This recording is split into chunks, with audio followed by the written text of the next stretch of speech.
Bonjour à tous, je suis ravie de vous retrouver pour cette nouvelle vidéo.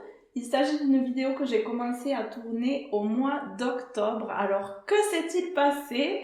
Eh bien, vous allez comprendre. En fait, il s'agit de l'aménagement de mon atelier. Je la sors un peu tard parce que j'ai été très accaparée par un autre projet, mais je suis contente de pouvoir enfin vous la présenter aujourd'hui. Dans une première partie, on suivra l'évolution de toutes les étapes au fil des mois pour arriver à cet aménagement.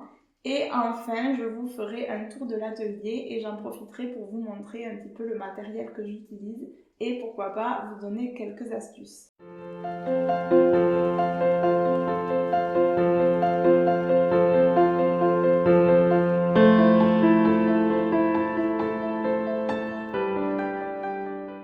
On remonte le temps au mois de novembre.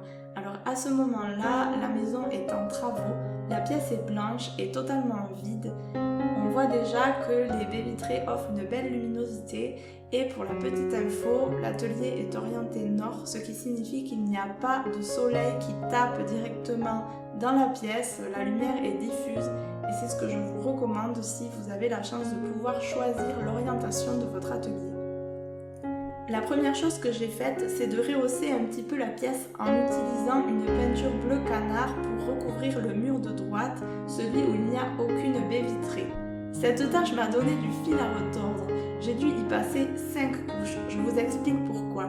Au départ, j'avais choisi une peinture satinée, mais la pièce étant extrêmement lumineuse et positionnée juste en face de deux grandes baies vitrées, eh bien, on voyait tous les défauts. J'ai donc dû repasser, après ponçage, 2 nouvelles couches de peinture mate. Malheureusement, ça n'a pas suffi, on voyait encore des traces et donc nous avons passé, avec ma maman qui est venue m'aider, une 5e couche pour obtenir un résultat uniforme. Si ça c'est pas de la galère, je sais pas ce que c'est.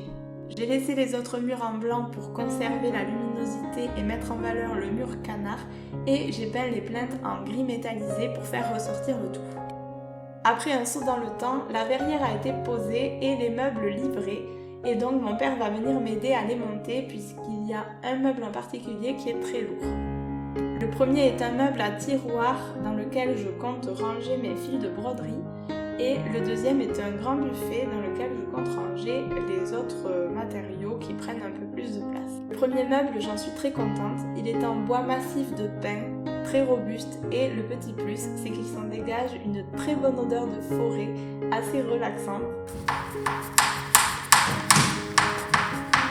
Par contre, le deuxième, le problème c'est que l'intérieur est arrivé complètement cassé et c'est normal puisqu'il était fait uniquement en bois de palette. Et cela tenait en plus avec des agrafes, même pas des clous, et donc mon frère a passé plusieurs heures à me le réparer. Merci à lui car je n'aurais jamais réussi toute seule. Mais je trouve juste ça dommage d'avoir dû passer autant de temps à le réparer vu le prix qu'il coûte.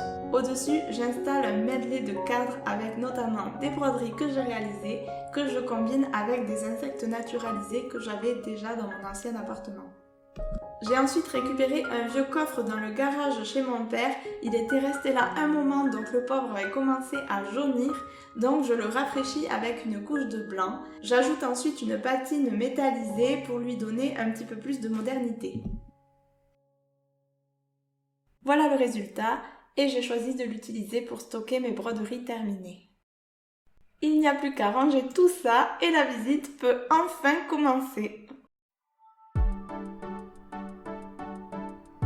Juste à l'entrée, vous reconnaissez le coffre que j'ai peint tout à l'heure et derrière il s'agit d'un mannequin de couture réglable. Même si je fais très peu de couture, lorsque j'en fais, j'aime bien faire mes patrons moi-même et je les fais par moulage directement sur le mannequin. Derrière le coffre, je stocke tout ce qui est papier de grand format, par exemple les formats raisin. Je stocke également dans une pochette à part tous mes papiers calques que j'utilise pour transférer les dessins avant de les broder. Je stocke également dans une autre pochette tous les dessins de broderie que je prévois de faire mais que je n'ai pas encore eu le temps de faire. Ça me permet de les regrouper au même endroit.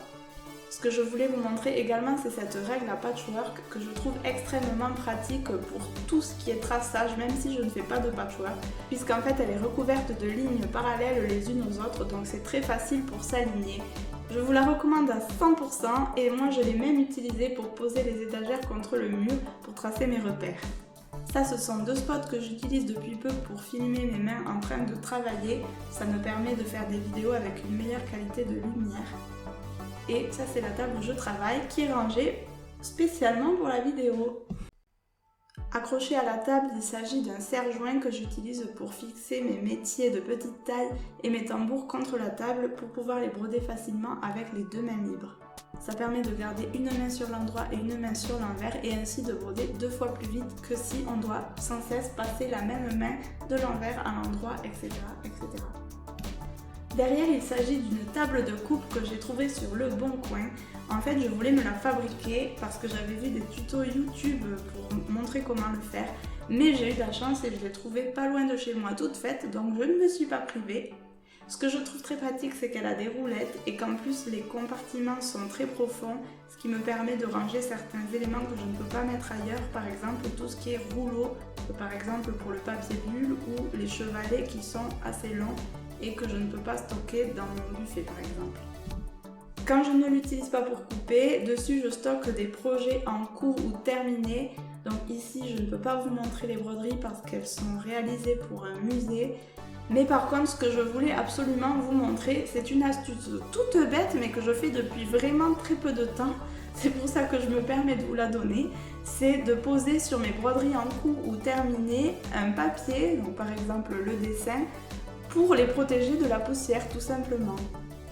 Mes tissus, je les stocke dans une grande caisse dans laquelle je n'ai qu'à fouiller. Il y en a une pour le tissu et une pour le cuir. Ça se froisse un peu, mais de toute manière, avant de broder quoi que ce soit, je repasse toujours le tissu attentivement. Derrière, j'ai un espace vide qui est idéal pour stocker mes métiers à broder. Donc j'en ai 2 petits qui se fixent à l'aide du serre-joint et un grand sur-pied que je réserve pour des projets de plus grande dimension.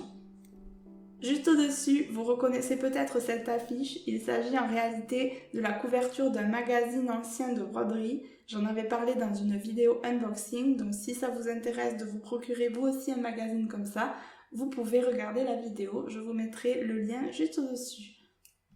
Dans ce meuble, je stocke tout le matériel dont je vais avoir besoin pour pouvoir vous proposer des box de broderie. J'en avais parlé dans une précédente vidéo. Ça tient toujours, j'ai juste pris un petit peu de retard en travaillant pour le musée. Dans le buffet, je stocke absolument tout ce dont je n'ai pas parlé pour l'instant. Je ne vais pas tout vous présenter parce que ça serait un petit peu long et fastidieux. Juste ici, je stocke mes châssis. Il s'agit en fait de châssis à peindre mais nus, c'est-à-dire sans la toile à peindre. Et moi, je fixe mes broderies dessus à l'aide d'une agrafeuse murale. J'y stocke également mes carnets dans lesquels je note mes idées, ainsi que le matériel photo et le matériel de peinture et de dessin. Contre ce meuble, vous pouvez voir une petite desserte. Je la trouve très pratique pour stocker les fournitures des projets que j'ai en cours. J'y mets également ma petite mercerie courante et l'avantage de cette desserte, c'est que je peux la transporter jusqu'à mon espace de travail en la faisant rouler et je n'ai pas à déplacer un à un tous les objets qui se trouvent rangés dessus. Ici le meuble, je ne vais pas vous en parler plus longuement puisque je vous ai déjà montré que j'avais rangé mes fils, mes perles dedans, toutes les fournitures de broderie. Par contre, je voulais vous montrer mon mur de cadre puisque ce qui est intéressant aussi en apprenant la broderie, c'est qu'on peut réaliser des décos pour chez soi. Ça ne nous coûte pas cher alors que si on l'achetait, vu le temps que la broderie ça prend, ça nous coûterait une petite fortune. Pour terminer, mon bureau, c'est-à-dire l'espace le plus bordélique de l'atelier, et juste à côté, ce qui me change la vie, c'est que j'ai surélevé mon imprimante. Ce n'était pas le cas dans mon dernier atelier, mais c'est beaucoup mieux puisqu'ainsi je n'ai plus à me baisser pour scanner. Alors, il manque quelque chose dans cet atelier, quelque chose de très important et je suis sûre que vous en avez dans le vôtre. Même à la maison, si vous n'avez pas d'atelier, alors qu'est-ce que c'est? Je vous laisse 3 secondes pour trouver.